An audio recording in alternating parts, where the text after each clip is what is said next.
నమస్కారం. ప్రస్తుతం మనతో పాటు ప్రముఖ ఆధ్యాత్మికవేత్త, ప్రముఖ జ్యోతిష్య వాస్తు పండితులు ముల్లపూడి సత్యనారాయణమూర్తి గారు ఉన్నారు. వారితో మాట్లాడిద్దాం. నమస్కారం గురువుగారు. నమస్కారం మా సజ్జన. గురువుగారు, క్రోధినామ సంవత్సరంలో మరి వృషభ రాశి వారికి ఏ విధంగా ఉండబోతుందో తెలియచేయండి. ఈ వృషభ రాశి వారికి ఈ క్రోధినామ సంవత్సరం 2024 సంవత్సరంలో ఆదాయం 2, వ్యయం 8గా కనబడుతుంది. కాబట్టి ఇక్కడ మనకి వ్యయం ఎక్కువగా కనబడుతుంది. బేస్గా చూసుకుంటే ఈ యొక్క వృషభ రాశి వాళ్ళకి అత్యద్భుతంగా ఉంటుంది. కానీ ఇక్కడ కనబడేది ఏంటి? వ్యయం 8 కనబడుతుంది, ఏమంటే ఆదాయం 2 కనబడుతుందండి మాకు వస్తుందని అంటారు. సో చాలా టెక్నికల్ ఆస్పెక్ట్స్ ఇందులో ఇమిడి ఉంటాయి అన్నమాట. కేవలం ఈ ఆదాయ వ్యయాలను బట్టి మనం జనం ఊహించేసుకోకూడదు. అలాగే రాజ్యపూజ్యత 7, అవమానం 3గా ఉన్నాయి. కాబట్టి మీరు ఎక్కడికి వెళ్ళినా సరే గౌరవింపబడతారు ఈ వృషభ రాశి వాళ్ళు. ముఖ్యంగా ఈ వృషభ రాశి వాళ్ళకి జన్మంలోకి గురుడు మే 1, 2024 సంవత్సరం నుంచి రావడం జరుగుతుంది. కాబట్టి వీళ్ళకి ఇంటెస్టినైల్ ప్రాబ్లమ్స్, బర్గర్లు, పిజ్జాలు ఇవి బాగా తినడం, ఇలాంటి మసాలా ఫుడ్లు ఎక్కువగా తినడం వల్ల గతంలో ఇప్పుడు ఆ గ్యాస్ట్రిక్ ప్రాబ్లంలు అనేటటువంటి రావడానికి అవకాశాలు ఉంటాయి. జన్మగురుడు ఇదే ఇస్తాడు. నెక్స్ట్, ఈ యొక్క లాభములో ఉన్నటువంటి రాహు వల్ల చక్కగా వీళ్ళకి ఎంతకాలం పెండింగ్లో ఉన్నటువంటి అన్ని పనులు కూడా మీకు పూర్తయిపోతాయి. ఆ తర్వాత రాజ్యస్థితిగతుడైనటువంటి శని వల్ల ఉద్యోగంలో స్వల్ప ఒడిదుడుకులు ఉంటాయి. అంటే కోఆపరేషన్, సుపీరియర్స్ కోఆపరేషన్ ఉంటుంది, ఆఫీసర్స్ హెరాస్మెంట్ ఉండదు, వర్క్లోడ్ మీరు కోరుకున్నట్టుగా ఉంటుంది. ప్రభుత్వ, ప్రైవేటు ఉద్యోగస్తులను మనం తీసుకున్నప్పుడు వీళ్ళకి ఏ విధమైనటువంటి బకాయిలు, యాజమాన్యాలు ఉంచవు, అందరికీ తీర్చేస్తారు. టీఏలు, డిఏలు, శాలరీస్, ఇన్సెంటివ్స్ అన్నీ కూడా వచ్చేస్తాయి. యాజమాన్యాలు మిమ్మల్ని గుర్తించడం జరుగుతుంది వీళ్ళని. ఇక ఈ వృషభ రాశి వారికి పంచమంలో ఉన్నటువంటి కేతు ప్రభావం వలన ఏమవుతుందంటే సంతానం అన్ని చిత్రమైన పనులు చేస్తారన్నమాట. అంటే సంతానము రేపొద్దున్న సోషల్ ఎగ్జామ్ అయితే సైన్స్ ప్రిపేర్ అవుతూ ఉంటారు. ఇలాంటి విచిత్రమైన పనులు చేస్తుంటే పిల్లలు, ఈ తల్లిదండ్రులు అటువంటి టెన్షన్లు అనేటటువంటివి తెచ్చుకోవడం జరుగుతుంది. కాబట్టి ఈ యొక్క వృషభ రాశి వాళ్ళకి ఓవరాల్గా అబవ్ యావరేజ్గా ఉంది అని మనం చెప్పుకోవాలమ్మా. మరి అలాగే వీరికి మొదటి 4 నెలల పాటు ఎలా ఉండబోతుందో తెలియచేయండి. ఈ వృషభ రాశి వారికి 2024 సంవత్సరంలో ఏప్రిల్ నెలలో మనకి ధనలాభం, కీర్తి ప్రతిష్టలు, తర్వాత అంతా కూడా గౌరవము ఇవన్నీ కూడా ఉంటాయి.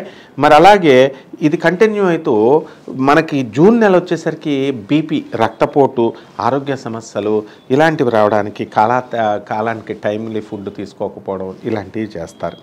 అలాగే ఆగస్ట్ నెల దగ్గరకు వచ్చేసరికి మళ్ళీ సమాజంలో పేరు ప్రఖ్యాతులు అనేటటువంటివి వస్తాయి, ప్రమోషన్స్ అనేటటువంటివి చక్కగా జరుగుతాయి.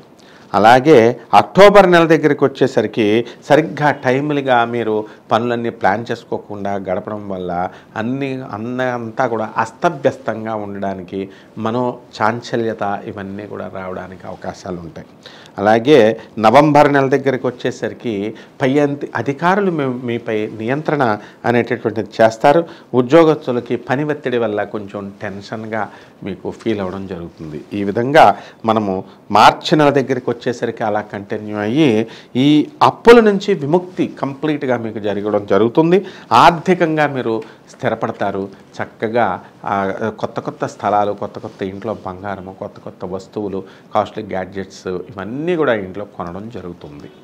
అలాగే వ్యాపారస్తులకు చూసుకున్నట్టయితే కొత్త వ్యాపారాలు ప్రారంభించవచ్చు అంటారా? ఉన్న వ్యాపారాలను ఎలా వృద్ధిలో పెట్టుకోవాలి అంటారు? వ్యాపారస్తుల దగ్గరికి వచ్చేసరికి దివ్యంగా కొత్త వ్యాపారాలు వీళ్ళు స్టార్ట్ చేసుకోవచ్చు. మనకి మార్చి నుంచి ఈ యొక్క బుధుడు మేషరాశిలోకి ప్రవేశించాడు.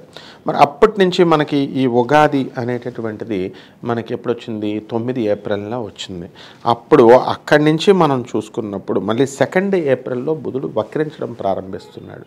కాబట్టి ఈ యొక్క బుధుడు వక్రంతోనే మనకి సాగుతుంది. కాబట్టి కొత్త వ్యాపారాలు స్టార్ట్ చేయకూడదు. స్టార్ట్ చేసిన స్వల్పమైనటువంటి నష్టాలు ఏమి రావు, కానీ స్వల్పమైనటువంటి తలనొప్పులు వస్తాయన్నమాట. ఆ విధంగా ఈ ఆల్రెడీ సాగుతున్నటువంటి వ్యాపారస్తులు ఉంటారు కదా, అటువంటి వాళ్ళకి బాగానే ఉంటుంది. ఎలక్ట్రానిక్స్, తర్వాత కంప్యూటర్ సైన్స్, సేల్స్ సర్వీసులు చేస్తున్న వ్యాపారాలు బాగుంటాయి. ఇనుము సంబంధించినటువంటి వ్యాపారాలు బాగుంటాయి. అలాగే మనకి ఈ యొక్క శుక్రుని మనం బేస్ చేసుకున్నప్పుడు 19 మే 2024 సంవత్సరం తర్వాత వీళ్ళకి బట్టల షాపులు స్టార్ట్ చేసుకోవాలనుకున్న వాళ్ళు స్టార్ట్ చేసుకోవచ్చు. బట్టల వ్యాపారాలు కూడా బాగుంటాయి. మరి అలాగే రాజకీయ నాయకులకు ఎలా ఉండబోతుంది అంటారు? రాజకీయ నాయకుల దగ్గరికి వచ్చేసరికి మనకి ఈ 14 మే 2024 సంవత్సరంలో వీళ్ళు రాజకీయ నాయకులు భంగపాటు పడతారు. అంటే మాకు ఎలక్షన్స్ అయిపోయినాయి కదా, మాకు పోస్టులు వస్తాయి అని అనుకునేటటువంటి వాళ్ళు కొంతమంది భంగపడతారు. అలాగే మనకు 16 ఆగస్టున మళ్ళీ వీళ్ళకి సింహరాశి ప్రవేశం చేస్తున్నాడు రవి. అప్పుడు వెయిట్ చేస్తున్నటువంటి వాళ్ళకి ఊహించకుండా నామినేటెడ్ పోస్టులు వస్తాయి. అదేవిధంగా పార్టీలో కీలకమైనటువంటి పదవుల్ని, అంటే డిస్ట్రిక్టు, స్టేట్లో మంచి ఇన్ఛార్జ్షిప్లు ఇలాంటివి ఇవ్వడం, ఓవరాల్గా మన రాజకీయ నాయకులు లబ్ధి పొందుతారు ఈ సంవత్సరం. మరి విద్యార్థులు విదేశాలకు వెళ్ళాలి అనుకునే వారికి ఎలా ఉండబోతుంది అంటారు ఈ సంవత్సరం? విద్యార్థులు చాలా కష్టపడి చదవాల్సినటువంటి అవసరం ఉంది. అయినా సరే వీళ్ళు విదేశాలకు వెళ్ళిపోతారు. వీసాలన్నీ కూడా వస్తాయి. విదేశీ విశ్వవిద్యాలయాల్లో వీరు కోరుకున్న చోట్ల వీళ్ళకి సీట్లు రావడం జరుగుతుంది. ఇక ప్రైవేట్ ఉద్యోగస్తులు ఉంటారు, వాళ్ళు కూడా వాళ్ళ జాబ్స్ రీత్యా విదేశాలకు వెళ్ళడానికి అవకాశాలు ఉన్నాయి. శాలరీస్ కూడా పెరుగుదల అనేటటువంటివి ఉన్నాయమ్మా. మరి వీరికి గృహయోగం కానీ వాహన యోగం కానీ ఉంది అంటారా ఈ రాశి వారిలో? పుష్కలంగా ఉంది. ఈ యొక్క వృషభ రాశి వారు ఆల్రెడీ కొనేసుకున్నారు స్థలాలు, ఇళ్ళు. ఎవరైతే కొనుక్కున్నటువంటి వాళ్ళు ఎవరైతే ఉన్నారో అటువంటి వాళ్ళంతా కూడా మనకి 13 అక్టోబర్ 2024 సంవత్సరం తర్వాత కొనడం జరుగుతుంది. అలాగే అద్దెళ్లలో ఉన్నటువంటి వాళ్ళు పెద్ద ఇళ్లలోకి వెళ్ళడం కూడా జరుగుతుంది. ఈ యొక్క శుక్రుడు చక్కగా మనకి వృశ్చిక రాశి ప్రవేశం చేసిన తర్వాత మార్పులు అనేటువంటివి కనబడతాయి. మరి వీరికి కుటుంబ పరంగా ఎలాంటి సపోర్ట్ లభించే అవకాశం ఉంది అనేసి అంటారు? పుష్కలంగా లభిస్తుంది. ఈ వృషభ రాశి వాళ్ళు డిక్టేటర్స్, ఒక విధంగా కనబడని డిక్టేటర్స్ అన్నమాట. వాళ్ళు అనుకున్నవి చేసుకుంటూ వెళ్ళిపోతారు. మొండితనం, స్థిరమైన నక్షత్రం వీళ్ళది. తులారాశి వాళ్ళు ఒకళ్ళు, ఈ యొక్క వృషభ రాశి వాళ్ళు ఒకళ్ళు. కాబట్టి కుటుంబం నుంచి అన్ని విధాలా వీళ్ళకి సహకారం లభిస్తుంది. కోర్టు సమస్యలతో బాధపడేవారు ఉంటారు, మరి బయటపడే అవకాశం ఉంది అనేసి అంటారా? కోర్టు సమస్యల్లో బాధపడుతున్నటువంటి వీళ్ళకి కుజుడు 12 జూలై తర్వాత వీళ్ళకి జడ్జిమెంట్స్ కనుక వస్తే వీళ్ళకి అనుకూలంగా రావు. అదే 1 జూన్ 2024 సంవత్సరంలో ఈ యొక్క కుజుడు మేషరాశిలో ఉంటాడు. కాబట్టి అనుకూలమైన తీర్పులు వస్తాయి. ఈ యొక్క వృషభ రాశి వాళ్ళకి విచిత్రం ఏమిటంటే ఈ 2024 సంవత్సరంలో ఈ యొక్క నూతన స్త్రీలతో పరిచయాలు ఏర్పడతాయి. అంటే చాలామంది యూట్యూబ్లో టైటిల్స్ ఏమండి స్త్రీలు పరిచయం అవుతారు, మీ జీవితాలు మారిపోతాయి, ఇట్లా చెప్తూ ఉంటారు. కానీ విచిత్రం ఏమిటంటే ఈ వృషభ రాశి వాళ్ళకి కొత్తగా స్నేహితులు రావడము, దాన్ని కనుక వీళ్ళు సరిగ్గా కనుక వినియోగించుకోకపోయినట్లయితే, అంటే ఫ్రెండ్లీ రిలేషన్స్ మెయింటైన్ చేయాలి వాళ్ళతో, అంతకుమించి అధిగమించి పిచ్చి కనుక వీళ్ళకి కనుక చేసినట్లయితే ఈ యొక్క బుధుడు మనకి జూలై 29వ తేదీ 2024 సంవత్సరం తర్వాత వృషభ రాశి వాళ్ళని కటకటాలు పాలు చేయడానికి అవకాశాలు ఉంటాయి. కాబట్టి వీళ్ళు జైలుకి వెళ్ళడానికి అవకాశాలు ఉంటాయి.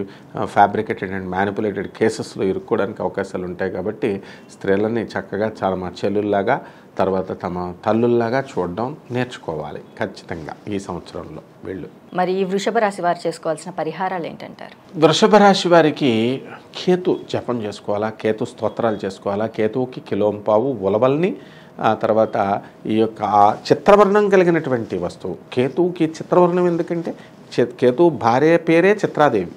కాబట్టి అన్ని రంగులు ఉన్నటువంటి వస్త్రాన్ని పేద బ్రాహ్మణులకి సోమవారం నాడు ఉదయము చక్కగా 7 గంటలకి దానం చేయడం వల్ల, అలాగే గణపతికి గరిక గడ్డితో మనము చక్కగా పూజలు చేసుకోవడం ద్వారా మనకి చక్కగా ఓం గం గణపతయే నమః అనే మంత్రంతో ఈ కేతోషాలు పోతాయి.